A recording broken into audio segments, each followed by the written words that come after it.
Jagannath storeys. ସମୟ ସେରୁ ବାଘ ଗଛ ମୂଳେ ଶୋଇଛି। ଗଛ ଉପରେ ମିଙ୍କୁ ଫଳ ଖାଉଛି। ମିଠୁ ଶୁଆ ଓ କାଳିଆ କାଉ ଡାଳରେ ବସିଛନ୍ତି। କାଳିଆ ଭାଇ, ଦେଖିଲଣି ଆଜିର ପାଗ କେତେ ସୁନ୍ଦର। କା କା କା। ହଁ ମିଠୁ, କିନ୍ତୁ ଆଜିର ପବନରେ କିଛି ଅଲଗା ଗନ୍ଧ ଆସୁଛି। ମତେ କେମିତି କେଜାଣି ଲାଗୁଛି। ତୁମେ ଦୁହେଁ ସବୁବେଳେ ଡରୁଛ। ଦେଖ, ଆମ ଶେରୁ ମହାରାଜ କେମିତି ଆରାମରେ ଶୋଇଛନ୍ତି।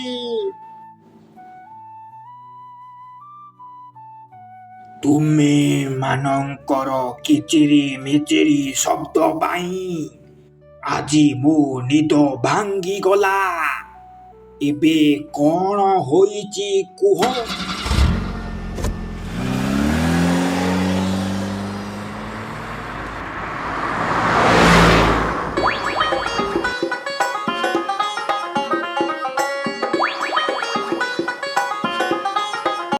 କା କା କା। ମହାରାଜ, ଅନର୍ଥ ହୋଇଗଲା। ଜଙ୍ଗଲକୁ ଶିକାରୀ ଆଉ କାଠ କଟାଳି ପଶି ଆସିଛନ୍ତି।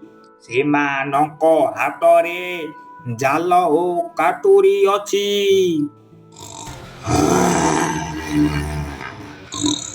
ମୁଁ ଜଙ୍ଗଲରେ ଶିକାରୀ, ମୁଁ ସେମାନଙ୍କୁ ଛାଡ଼ିବିନି। ରୁହନ୍ତୁ ମହାରାଜ, ସେମାନଙ୍କ ପାଖରେ ବନ୍ଧୁକ ଥାଇପାରେ। ଆମକୁ ବୁଦ୍ଧିରେ କାମ କରିବାକୁ ପଡ଼ିବ।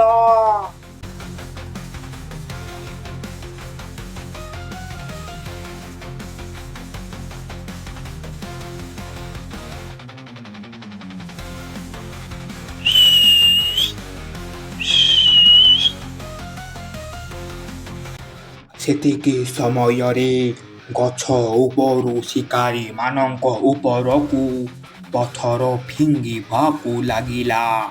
ଶିକାରୀମାନେ ଅଡ଼ୁଆରେ ପଡ଼ିଗଲେ। ଆରେ, ଏ ମାଙ୍କଡ଼ଟା ଆମକୁ ମାରୁଛି।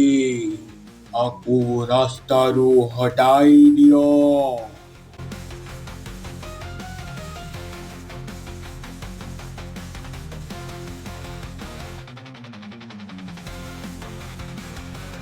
ଆରେ ଆରେ ବାପ, ଏ ପକ୍ଷୀ ଗୁଡ଼ାକ କୋଉଠୁ ଆସିଲା? କିଛି ଦେଖାଯାଉନି। ହଟ୍ ହଟ୍ ବେଠୁ।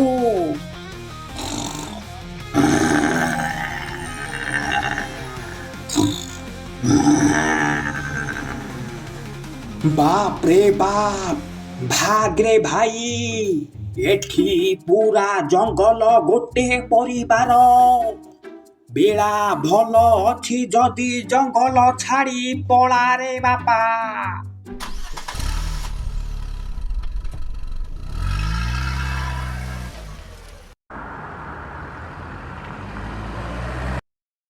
ଧନ୍ୟବାଦ ମୋର ବନ୍ଧୁମାନେ।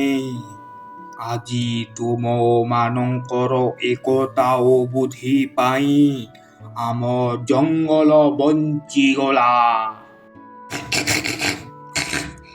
ଏକାଠି ରହିଲେ ଆମେ ଯେ କୌଣସି ଶତ୍ରୁକୁ ବି ହରାଇ ପାରିବା।